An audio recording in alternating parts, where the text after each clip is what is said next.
بسم اللہ الرحمن الرحیم۔ السلام علیکم ورحمۃ اللہ۔ آپ دیکھ رہے ہیں کویت اردو نیوز اور میں ہوں ستار لغاری۔ خبروں کی طرف جانے سے پہلے ایک ریکویسٹ، اگر آپ میرے چینل پہ پہلی بار آئے ہیں تو پلیز چینل کو سبسکرائب کر دیجئے۔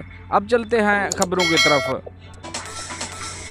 کویت میں رہنے والے لوگوں کے لیے ایک اچھی خبر ہے جو کویت میں پھنسے ہوئے ہیں اور اپنے ملک جانا چاہتے ہیں۔ پاکستان کے لیے جزیرہ ایئر ویز کی لاہور کے لیے پروازوں کی بحالی کا آغاز ہو گیا۔ اب سعودی عرب کے راستے سفر ممکن ہے۔ اس کی تفصیل کچھ اس طرح سے ہے۔ جزیرہ ایئر ویز نے کویت سے لاہور کے لیے اپنی پروازیں دوبارہ شروع کرنے کا اعلان کر دیا ہے۔ یہ پروازیں سعودی عرب کے القصومہ ایئرپورٹ کے ذریعے آپریٹ کی جائیں گی۔ اہم تفصیلات: تاریخ کا آغاز 29 مارچ سے پروازوں کا آغاز ہو رہا ہے۔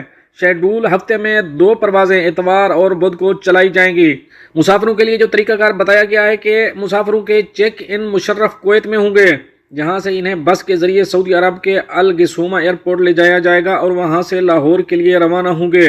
پاکستانی سفیر ڈاکٹر ظفر اقبال نے اس اقدام کو سراہتے ہوئے کہا کہ اس سے کویت میں مقیم پاکستانی کمیونٹی کو سفر میں بڑی سہولت ملے گی۔ جزیرہ ایئر ویز کے سی ای او برتھن پسوپتھی کا کہنا ہے کہ اس روٹ کا مقصد خاندانوں کو آپس میں ملانا اور رابطوں کو مزید بہتر بنانا ہے۔ دوستو، یہ تو تھی ایک اہم اپڈیٹ جو آپ سے شیئر کی ہے۔ ملتے ہیں نیکسٹ اپڈیٹ کے ساتھ نیکسٹ ویڈیو میں، تب تک کے لیے اللہ حافظ۔